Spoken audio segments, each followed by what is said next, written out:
अस्सलाम वालेकुम friends, how are you all. और आई थिंक आप सब लोग खैर खैरियत से होंगे और CAIEs की अपनी तैयारी कर रहे होंगे। ओके, इस वीडियो में मैं बेसिकली आपको फॉर्मेट एक्सप्लेन करूँगी ख़त नवीसी का। ठीक है। ये उन स्टूडेंट्स के लिए वीडियो बहुत हेल्पफुल रहेगी जो कि उर्दू सिलेबस बी यानी सेकंड लैंग्वेज उर्दू, ठीक है, उसके लिए अपेयर हो रहे हैं 3248। ठीक है, तो लेट्स बिगिन। ओके, ख़त का नमूना यानी लेटर का फॉर्मेट। इट्स रिटन, जिस उन्वान टॉपिक पर ख़त लिखने को कहा जाए उसे पूरी तवज्जो से समझें। आपके पास P1 में फॉर इंस्टेंस अगर किसी क्वेश्चन में आपसे कहा जाए, मतलब क्या क्या चीज़ें आ सकती हैं, ख़त आ सकता है, ठीक है, रिपोर्ट आ सकती है, मुकालमा आ सकता है, या आपको तकरीर लिखने को कहा जा सकता है। ठीक है, तो जब भी आपके पास ख़त आए, ठीक है, तो आप ये फॉर्मेट के थ्रू आप लिखेंगे तो इंशाल्लाह बिल्कुल सही जो है अपने पेपर के अंदर परफॉर्म करके आएंगे। अच्छा, टॉपिक समझना बहुत ज़रूरी है। ठीक है, अगर आप टॉपिक को नहीं समझेंगे तो ज़ाहिर सी बात है कि आप इररेलेवेंट जो है ना मटेरियल या मवाद लिख कर आएंगे, जिससे जो है आपके मार्क्स कटने के ज़्यादा चांसेस होते हैं। ठीक है, और अगर आपका कंटेंट ही गलत हुआ, यानी 5 मार्क्स का जो कंटेंट होता है, अगर वही आपका गलत हुआ तो लैंग्वेज के ऊपर आपको मार्क्स नहीं मिलेंगे, चाहे आपने जितनी भी अच्छी जो है ना लैंग्वेज यूज़ की हुई हो, मुहावरात इस्तेमाल किए गए हों, एक्सेलेंट वोकैबलरी का इस्तेमाल किया हुआ हो। लेकिन अगर आपका मवाद ही इररेलेवेंट होगा तो आपको लैंग्वेज के भी मार्क्स नहीं मिलेंगे। ठीक है, लेकिन अगर आप मौजू को तवज्जो से पढ़ेंगे, समझ के पढ़ेंगे, ठीक है, आपको समझ में आ जाएगा कि भाई लेटर में क्या लिखना है, क्या क्या चीज़ें आ सकती हैं, तो आपको जो है कंटेंट के मार्क्स मिलेंगे। ठीक है, और फिर अगर आपकी लैंग्वेज भी बहुत अच्छी हो, आपने पेपर पैटर्न मतलब आपने जो है वो ख़त का पैटर्न भी फॉलो किया हुआ हो, ठीक है, वोकैबलरी बहुत अच्छी इस्तेमाल की हो, सेंटेंस आपका स्ट्रक्चर बहुत अच्छा हुआ हो, तो यकीनन फिर एग्ज़ामिनर का हाथ नहीं रुकेगा आपको मार्क्स देने में। ठीक है, तो इट्स वेरी नेसेसरी कि आप टॉपिक को जो है बहुत ध्यान से पढ़ें, समझें और अपने माइंड में जो है एक ब्रीफिंग बना लें, माइंड मैप जिसको बोलते हैं कि भाई ये चीज़ें जो हैं इसमें मैं लिख सकता या लिख सकती हूँ। ठीक है, फॉर इंस्टेंस कुछ टॉपिक्स मैं आपसे डिस्कस कर लेती हूँ कि आप अब्रॉड में रहते हैं, ठीक है, और आपका दोस्त पाकिस्तान में रहता है। आपने ख़त लिखना है अपने दोस्त को, अब्रॉड से आपने पाकिस्तान में फॉर इंस्टेंस ख़त भेजना है अपने फ्रेंड को, और आपने अपनी वहाँ की रूटीन बतानी है अपने फ्रेंड को। ठीक है, तो टॉपिक ये हुआ कि वहाँ पे आप जहाँ अब्रॉड में आप जहाँ पे भी रहते हैं, ठीक है, कौन सा शहर है, कौन सा मुल्क है, ठीक है, वो आप बताएंगे। ठीक है, वहाँ की अपनी रूटीन पूरी बताएंगे कि फॉर इंस्टेंस आप अगर वहाँ पढ़ रहे हैं तो कौन सी यूनिवर्सिटी में पढ़ रहे हैं। ठीक है, और अगर आप जॉब कर रहे हैं तो आप क्या जॉब कर रहे हैं। ठीक है, फिर आपकी रूटीन क्या है, आप किस वक्त सुबह उठते हैं, जॉब के लिए किस वक्त जाते हैं। ठीक है, पढ़ाई अगर आप इवनिंग क्लासेस ले रहे हैं तो ये आप मेंशन करेंगे। ठीक है, फिर आप थोड़ा बहुत ज़िक्र करेंगे कि वहाँ पे आप खाने पकाने का क्या सिस्टम है, ठीक है, आप ख़ुद पकाते हैं या टिन फ्रूट्स के ऊपर रिलाई करते हैं, एक्स्ट्रा करिकुलर आपकी क्या एक्टिविटीज़ हैं, ठीक है, वो सब चीज़ें जो है ना आप इसमें बताएंगे। ठीक है, अच्छा, दूसरा टॉपिक ये हो सकता है फॉर इंस्टेंस इसी से लिंक्ड है कि आप अब्रॉड रहते हैं, ठीक है, और आपके रिलेटिव्स पाकिस्तान में हैं, तो आपके रिलेटिव्स आपसे पूछ रहे हैं कि भाई आपकी वहाँ जो है क्या रूटीन है। ठीक है, और आपके क्या इरादे हैं कि आप वहीं पर ही सेटल होना पसंद करेंगे या आप वापस आएंगे।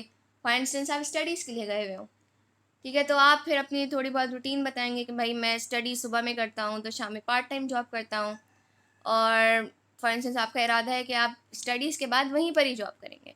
ठीक है, क्योंकि वहाँ पे शायद मुलाजमत के मौक़े ज़्यादा अच्छे हैं।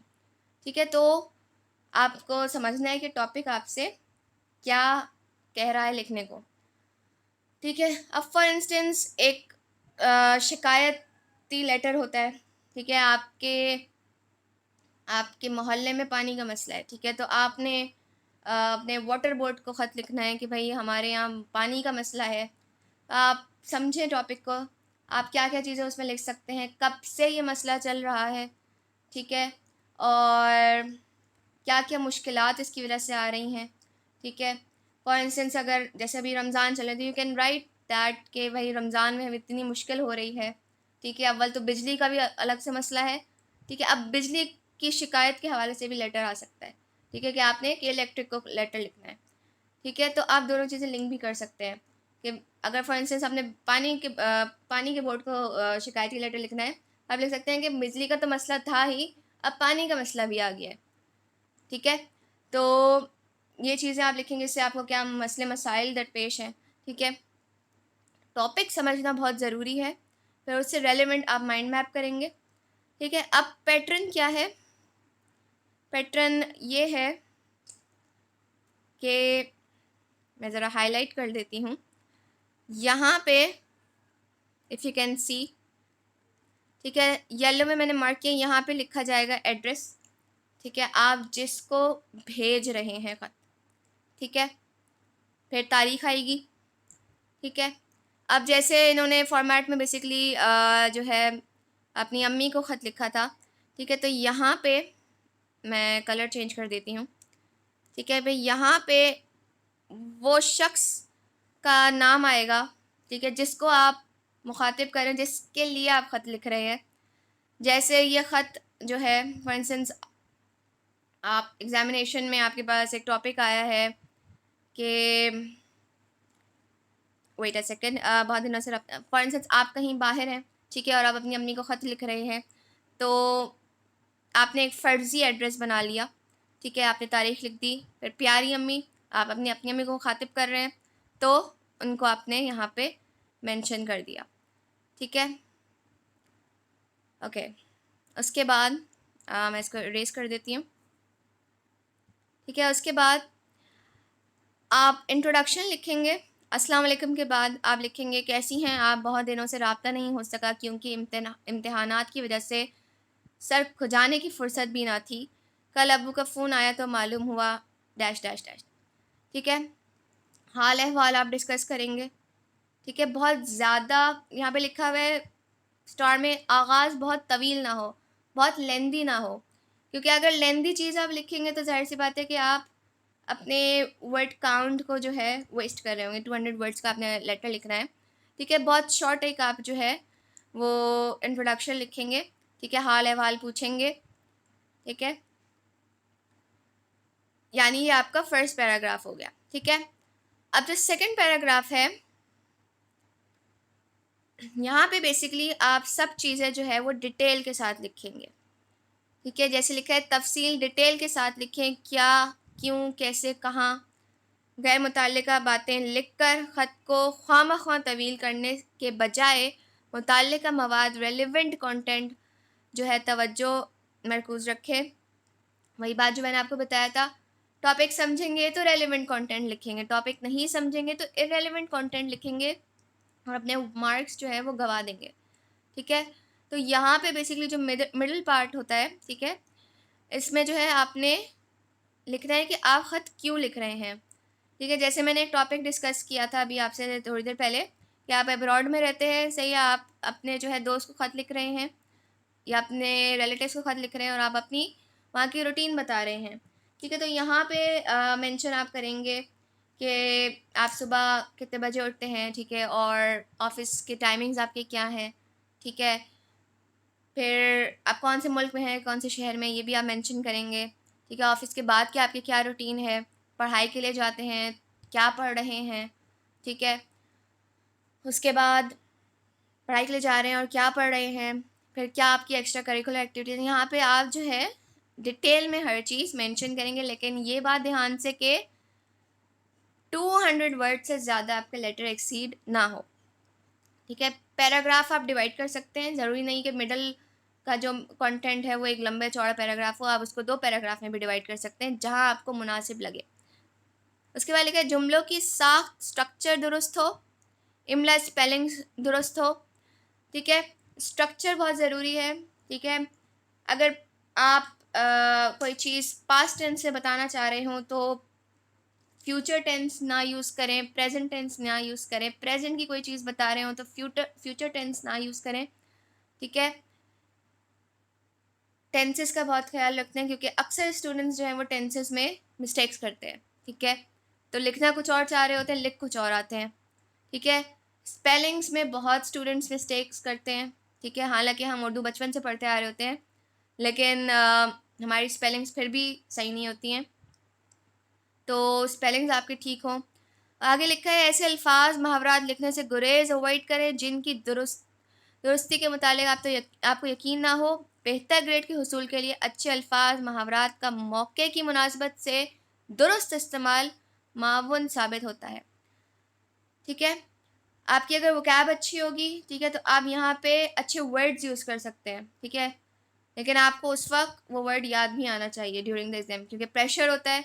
ठीक है, उसके बाद ये कि मौके की मुनासबत देख के आप मुहावरात भी यूज़ कर सकते हैं, क्योंकि मुहावरात बहुत अच्छा इम्पैक्ट डालते हैं। ठीक है, दीज आर द थिंग्स जिससे आपको मार्क्स मिल सकते हैं। ठीक है, वो अल्फाज बिल्कुल यूज़ ना करें जिसको आपको 50-50 हो कि भाई मैं इसका मतलब क्या हो सकता है, या गलत मुहावरात यूज़ करके ना आ जाएं।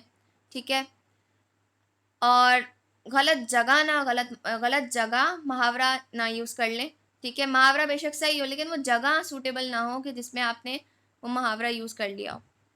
ठीक है, तो इस चीज़ का आपने बहुत ख्याल रखना है। ठीक है, फिर एक ख़त के इख्तिताम एंडिंग के लिए मुनासिब अंदाज इख्तियार करें।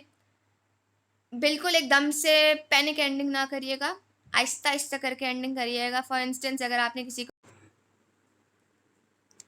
ओके, अब एंडिंग जैसे मैंने आपको बताया कि पैनिक एंडिंग नहीं करिएगा। फॉर इंस्टेंस अगर आप जो है किसी महकमे में शिकायती लेटर लिख रहे हैं तो एंडिंग ये होगी कि मुझे उम्मीद है कि आप मेरे इस मसले के ऊपर जल्द अज जल्द गौर फरमाएंगे और मेरी इस मुश्किल को हल करने में ज़रूरी इक़दाम उठाएंगे। ठीक है, इस तरीके से आप एंडिंग करेंगे। ठीक है, और पॉजिटिव रहेंगे। ठीक है, उसके बाद जो है फॉर इंस्टेंस अगर आप किसी रिलेटिव्स को लिख रहे हैं तो आप लिखेंगे तमाम अहले खाना को सलाम। ठीक है, और एंड में फिर आप जो है अपना नाम, और जैसे अगर आप अपने फ्रेंड को लिख रहे हैं तो तुम्हारा दोस्त अपना नाम लिख के आप एंडिंग करेंगे। ठीक है, आई होप कि आपको ये चीज़ समझ में आई है। इंशाल्लाह in the next video I am going to further explain you more things related to letter writing. कोई भी चीज़ अगर आपको मुश्किल लग रही हो, कोई चीज़ पूछनी हो, then you can ask me in the comments and I will assist you. And don't forget to like my video, subscribe to my channel, and don't forget to click the bell icon so that you can be notified about my new videos. Take care of yourself and inshallah see you in the next video.